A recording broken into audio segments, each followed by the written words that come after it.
जीतेगा भाई जीतेगा, वोट फॉर। अब आप सोच रहे होंगे ये तो पेरेंटिंग चैनल है, ये कब से पॉलिटिकल हो गया। नहीं, मैं किसी भी पार्टी को प्रमोट नहीं कर रही, वो मेरा काम नहीं है। मेरा काम है आप सभी पेरेंट्स को सही मैसेज देना, और ये मैसेज किसी भी पॉलिटिकल एजेंडा से भी ज़्यादा ज़रूरी है। अब ये मैसेज है क्या? इलेक्शंस आ रहे हैं और बहुत सारे पब्लिक को ये भी नहीं पता होता कि वो वोट नेता में क्या क्वालिटीज़ देख कर देते हैं। आपको देखना है, चलिए देखिए। असलेली काची तळमळ बघून आम्ही मतदान करणार आहे. तो किती वर्ष या राजकारणात आहे, किती वर्ष इचलकरंजीमध्ये या गावासाठी काम करतोय. मी काहीच बघून वोट नाही करत, करायचं म्हणून वोट करते. लोगों के काम करते, वोट देखकर वोट देते. लड़की की बहन को पैसे दिए, उसको ही वोट देंगे. अब ये आपके ऊपर है कि आप क्या देखकर वोट दोगे। आप धर्म में रहकर वोट दोगे, रंगों में रहकर वोट दोगे, पैसे देखकर वोट दोगे, या कोई नेता फेमस है इसलिए वोट दोगे, या फिर अपने बच्चों के भविष्य के लिए वोट दोगे। इसका निर्णय आपके हाथ में है। और कैसे एक अच्छी सरकार आपके बच्चों के भविष्य को अच्छा बना सकती है, चलिए देखते हैं आगे वीडियो में।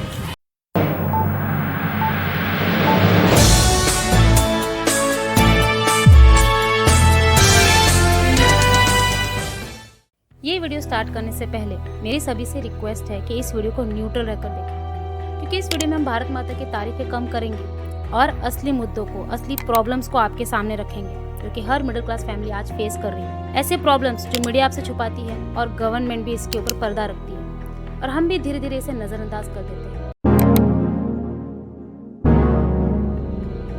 भारत की कंडीशन को समझने के लिए हम एक और कंट्री का सहारा लेंगे। हम इन दोनों कंट्री को कंपेयर करेंगे। चलिए इसको एक सिंपल कहानी से समझते हैं। कहानी स्टार्ट होती है 1960s में, जहाँ पर इन दोनों कंट्रीज की कंडीशन एक बैलगाड़ी जैसी ही थी।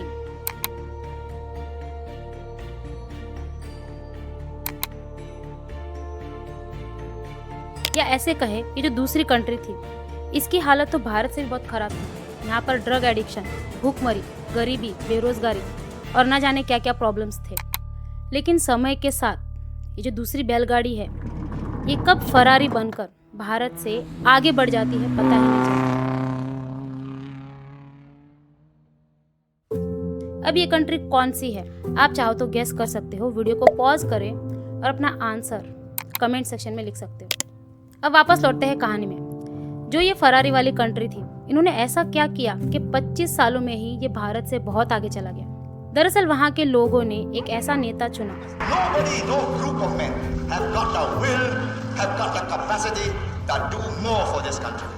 जो कि वहाँ के लोगों के रियल प्रॉब्लम को समझकर देश को आगे ले गया।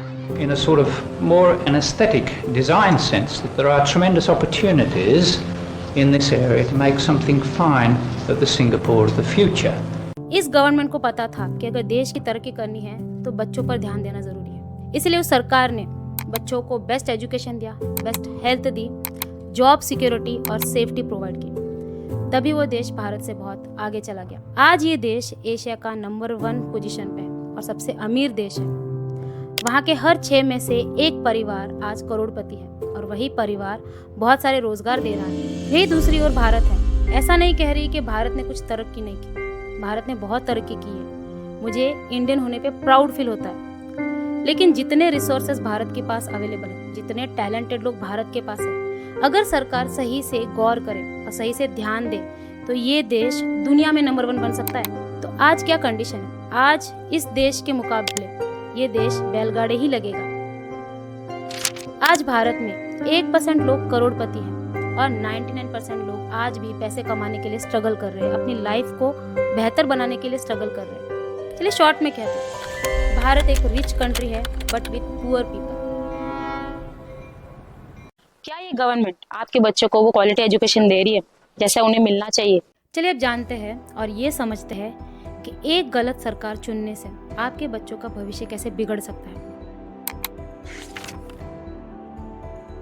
इसको हम जानेंगे मिस्टर शर्मा और उनके परिवार की कहानी से।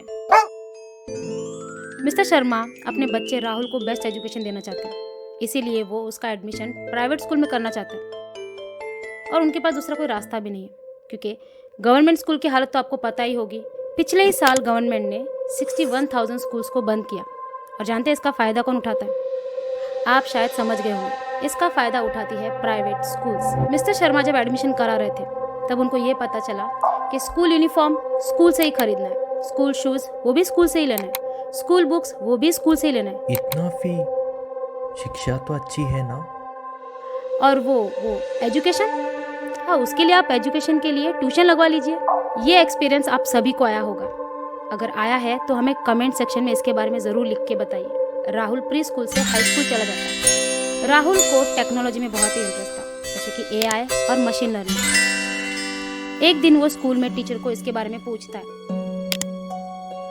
तब टीचर उसे डांट कर बोलती है, तुम्हें सिलेबस में जितना सिखाया जाता है उतना ही क्वेश्चन करो और वही एग्जाम में छापो। पता है इसका असली जिम्मेदार कौन है? हमारा पुराना एजुकेशन सिस्टम। जब ब्रिटिशर्स को उनके काम करने के लिए लेबर्स चाहिए थे, तब उन्होंने 1835 में इंग्लिश एजुकेशन एक्ट भारत में लाया। लॉर्ड थॉमस बेबिंगटन मैकॉले एक ब्रिटिश ऑफिसर थे जिन्होंने 1835 में इंडिया में इंग्लिश एजुकेशन एक्ट इंप्लीमेंट किया। इस एक्ट के बाद 7,32,000 गुरुकुल बंद हो गए, जहां पे संस्कृत में मेटलर्जी, मेडिसिन और साइंस की पढ़ाई होती थी, और उस टाइम लिटरेसी रेट था 97%। मैकॉले को लगता था कि इंडियन कल्चर और लैंग्वेजेस को खत्म करके ही ब्रिटिशर्स इंडिया में एस्टेब्लिश हो सकते हैं। इसी बात को साबित करता है PISA, PISA। ये एक इंटरनेशनल बॉडी है जो कि दुनिया भर के एजुकेशन सिस्टम पर नजर रखती है। 2009 में भी भारत ने इसी टेस्ट में पार्टिसिपेट किया था और रिजल्ट बहुत ही शर्मसार कर देने वाले थे। भारत सबसे लास्ट आया था। PISA ने एक रिपोर्ट जारी की और उनके मुताबिक भारत के स्टूडेंट्स दूसरे कंट्री से 5-6 साल पीछे चल रहे हैं। उनके मुताबिक भारत को अपना एजुकेशन सिस्टम बदलना चाहिए। अपने करिकुलम में ऐसी चीज़ें लानी चाहिए जिससे बच्चों में क्रिएटिविटी, इनोवेशन, प्रॉब्लम थिंकिंग जैसे स्किल्स को बढ़ावा मिले। और पता है आपको, भारत ने कभी वापस PISA के एग्जाम में पार्टिसिपेट ही नहीं किया। वो कहते हैं ना, अगर रेस में पार्टिसिपेट ही नहीं करेंगे तो लास्ट कैसे आएंगे। अगर बच्चों को उनके स्किल्स और एबिलिटी के हिसाब से सिखाया जाए तो भारत देश कहां से कहां तक पहुंच सकता है।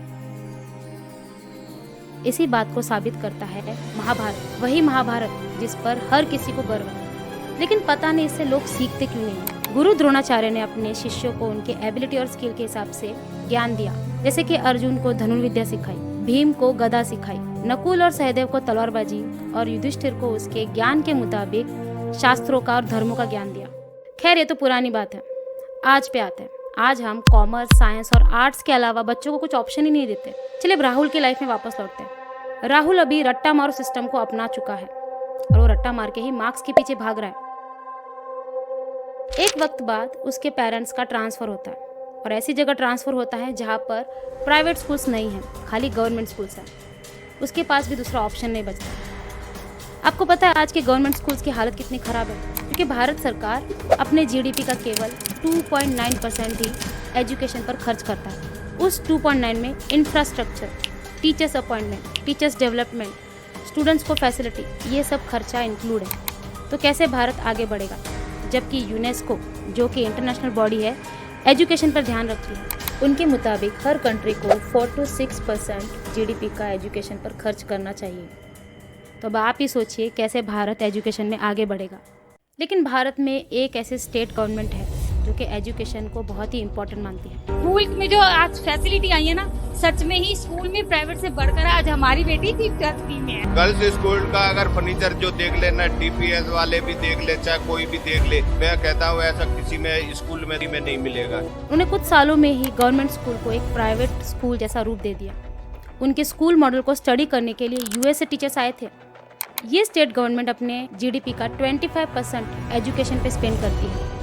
आई होप इस गवर्नमेंट को आपने गेस किया होगा, ये है दिल्ली गवर्नमेंट। मैं किसी पार्टी को सपोर्ट नहीं कर रही, मैं बस उनके काम को सपोर्ट कर रही हूँ और आपके सामने एक एग्जाम्पल सेट कर रही हूँ। आपको याद है वो फरारी वाली गाड़ी, वो कंट्री भी अपने एजुकेशन पर बहुत सारे पैसे स्पेंड करती है। अगर आप उनका इंफ्रास्ट्रक्चर देखोगे ना तो आप हक्का बक्का रह जाओगे।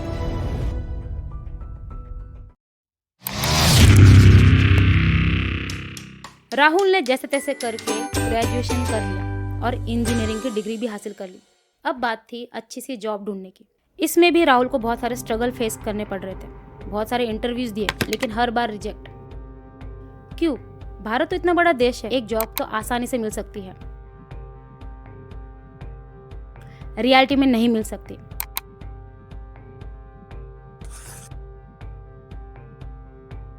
क्योंकि 46% लोग इंडस्ट्रियल स्टैंडर्ड के हिसाब से स्किल्ड होते हैं। ऐसे में राहुल को जॉब कैसे मिलेगी? यहाँ पर डिमांड और सप्लाई का खेल है, यानी भारत में जॉब से ज़्यादा जॉब करने वाले की पॉपुलेशन ज़्यादा है। राहुल जब ग्रेजुएशन करके रियल लाइफ में बाहर आता है तब उसे समझता है स्कूल में वो स्किल सिखाए ही नहीं जो असली दुनिया में ज़रूरी होते हैं सर्वाइवल के लिए, जैसे कि time management, stress management, public speaking, health management. वो कुछ नहीं सिखाया जो कि बाहर की दुनिया में सर्वाइव करने के लिए ज़रूरी होता है। राहुल की हालत एक पिंजरे में कैद चिड़िया जैसी हो गई थी। उसे ये नहीं पता था कि उस पिंजरे के बाहर एक बड़ा आकाश है उड़ने के लिए।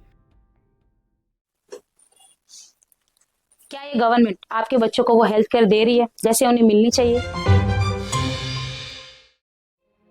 राहुल को एक एवरेज जॉब तो मिल चुकी थी, लेकिन उसकी सेहत खराब हो चुकी थी। उसे कम उम्र में डायबिटीज हो चुकी थी। ये एक दिन की वजह नहीं है, इसके पीछे बहुत सारी वजह है और सबसे ऊपर आता है गवर्नमेंट। गवर्नमेंट की लापरवाही की वजह से बहुत सारे मिलावटी फूड आजकल के बच्चे खा रहे हैं और इसी के ऊपर हमने एक डिटेल में वीडियो बनाया है और उसके लिंक भी हमने डिस्क्रिप्शन बॉक्स में डाल दिए, आप जरूर देखें। राहुल को भी पैकेज फूड खाने की आदत थी। अगर आपने उस पैकेज फूड के लेबल को ठीक से देखा होगा तो उसमें बहुत सारे ऐसे कंटेंट होते हैं जो बच्चों के हेल्थ से कॉम्प्रोमाइज करते हैं। और FSSAI ये जो रूल्स एंड रेगुलेशन बनाती है फूड के मामले में, ये भी पीछे पड़ रही है। आप इस बात से समझ सकते हो। क्या आपको पता है कि किटकैट इंडिया और ऑस्ट्रेलिया में अलग होता है? इंडिया में किटकैट में सिर्फ 16.2% मिल्क सॉलिड्स है, जबकि ऑस्ट्रेलिया में 25% मिल्क सॉलिड्स है। और कोको सॉलिड्स भी इंडिया में सिर्फ 4.5% है, जबकि ऑस्ट्रेलिया में 22% होते हैं। इतना डिफरेंस है। इस बात से आप समझ सकते हो कि बड़ी बड़ी कंपनियां खुलेआम बच्चों को जहर बेच रही है लीगली, और इसमें गवर्नमेंट भी कुछ नहीं कर रही। हेल्थ और सेफ्टी इन दोनों में फर्क होता है। चलिए मैं आपको ऐसे बताती हूँ कि अगर आप कोका कोला पीते हो तो उससे आप मरोगे नहीं, लेकिन धीरे धीरे आप में बहुत सारी बीमारियां आएगी। ये फर्क होता है हेल्थ और सेफ्टी में। क्या अभी तक नहीं पहुँचे? उसके निकले हुए तो काफी टाइम हो गया है। क्या ये गवर्नमेंट आपके बच्चों की सेफ्टी पर ध्यान दे रही है? हमारा अगला पॉइंट था सेफ्टी, यानी पूरे परिवार की सुरक्षा। भारत में इतना क्राइम रेट बढ़ चुका है कि कोई भी माँ बाप अपने बच्चों को बाहर खेलने के लिए अकेला तक नहीं छोड़ते। अब वापस लौटते हैं राहुल की लाइफ में। राहुल मशीन की तरह अपने जॉब को किए जा रहा है। उसे वो पसंद हो या ना पसंद हो, घर चलाने के लिए उसे जॉब करनी ही पड़ रही है। आगे क्या करना है उसके सामने कोई उम्मीद नहीं है। वो एकदम टूट चुका है और डिप्रेशन में चला गया। वो यही सोच के परेशान कि 15 साल उसने किया क्या। धीरे धीरे वो डिप्रेशन में जाके जिंदगी से हार मान जाता है और सुसाइड करता है। राहुल की ये कहानी हजारों लाखों लोगों की असलियत है। मेरे माता पिता की भी सपना थी, गांव में हम लोगों को भी बहुत इच्छाएं थी कि ये बच्चा पढ़ने में ठीक है तो पढ़ेगा तो कुछ अच्छा करेगा, समाज के लिए कुछ अच्छा करेगा। मैंने बहुत मेहनत किया। मेहनत के साथ मैंने क्या नहीं सेक्रीफाइस किया। मैं 2 साल से घर भी नहीं गया हूँ आज तक। दुख है सर, क्या बोलूँ। मैं अपने दुख और पीड़ा को किसी पर सामना नहीं कर सकता हूँ सर। बहुत संघर्ष से पढ़ा, ट्यूशन पढ़ा के मैं 2012 से ट्यूशन पढ़ा के अभी तक मैं पढ़ाई किया हूँ और मैं कुछ भी हासिल नहीं कर पाया। हमारे पर फायर हो गया। भारत में यूथ में सुसाइड का रेट सबसे ज्यादा है। हर 42 मिनट में एक स्टूडेंट सुसाइड करता है। तो इसके पीछे रिस्पॉन्सिबल कौन है? आप, मैं या गवर्नमेंट? अगर अपना एजुकेशन सिस्टम अच्छा होता, उसे अगर अच्छी जॉब मिलती, उसका करियर अगर सेट होता तो राहुल आज सुसाइड नहीं करता। अब आप ही सोचिए कि आपको कौन सी गवर्नमेंट चूज करनी है अपने बच्चों के लिए। ऐसी गवर्नमेंट जो एक अच्छा भविष्य दे या ऐसी गवर्नमेंट जो राहुल के भविष्य की तरफ लेके जाए। पेरेंट्स को रिपोर्ट कार्ड पढ़ना बहुत पसंद है, लेकिन आज हम यहाँ पर बच्चों के रिपोर्ट कार्ड नहीं पढ़ेंगे बल्कि गवर्नमेंट का रिपोर्ट कार्ड पढ़ेंगे। यहाँ पर हम 3 कंट्रीज को लेंगे। सबसे पहला लेंगे श्रीलंका, दूसरा भारत और तीसरा, आपको याद है वीडियो के स्टार्टिंग में मैंने एक बैलगाड़ी की कहानी बताई थी, जो बैलगाड़ी से फरारी बन गई थी। वो फरारी थी सिंगापुर। अगर आपने कमेंट सेक्शन में सिंगापुर लिखा था तो कॉन्ग्रेचुलेशंस। चलिए अब तीनों कंट्रीज को 4 कैटेगरीज में डिवाइड करके उनको जज करते हैं। सबसे पहला था एजुकेशन। वर्ल्ड में श्रीलंका 91 रैंक पर आता है, जबकि भारत 101 पे आता है। सिंगापुर क्रिटिकल थिंकिंग और इनोवेशन के लिए नंबर 1 पे आता है, तो यहाँ पर बाजी मारता है सिंगापुर। दूसरी कैटेगरी है हेल्थ। हेल्थ में भी भारत और श्रीलंका साथ ही चल रहे हैं, लेकिन सिंगापुर में बहुत ही स्ट्रिक्ट रेगुलेशंस है बच्चों के हेल्थ के लिए और पूरे परिवार के हेल्थ के लिए। यहाँ पर भी सिंगापुर ही जीतता है। और तीसरी कैटेगरी है जॉब एंड करियर अपॉर्चुनिटीज। इस मामले में श्रीलंका भारत से बहुत पीछे है, लेकिन भारत में भी प्रॉब्लम्स है। जैसे मैंने आपको बताया था डिमांड एंड सप्लाई, यानी भारत को हर साल 1 करोड़ नए जॉब्स बनाने की जरूरत है। यहाँ पर भारत पीछे हट रहा है, लेकिन सिंगापुर में इतने सारे इंडस्ट्रीज बिल्ड हो चुके हैं कि वहाँ पर जॉब्स की कमी नहीं है। वहाँ पर अनएम्प्लॉयमेंट रेट है 1.8। और चौथी कैटेगरी है सेफ्टी, हर परिवार के लिए जरूरी होता है। सेफ्टी के मामले में श्रीलंका भारत से भी पीछे है। तो यहाँ पर श्रीलंका से आगे भारत है, लेकिन भारत से भी आगे है सिंगापुर। वहाँ पर क्राइम रेट 0 है। तो ये ओवरऑल रिपोर्ट कार्ड हमने इसलिए बनाया था ताकि आप ये समझ सको कि भारत अभी कहाँ है।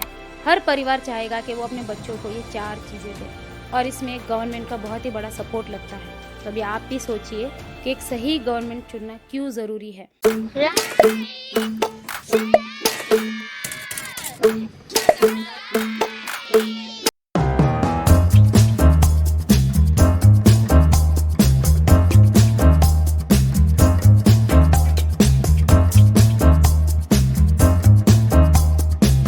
आप भी अपने बच्चों के क्रिएटिविटी को सपोर्ट करने के लिए इस एड्रेस पर उनके ड्राइंग्स को भेज सकते हो या फिर हमें ईमेल कर सकते हो, ताकि हम दुनिया के सामने आपके बच्चों के टैलेंट को रिप्रेजेंट कर सकें।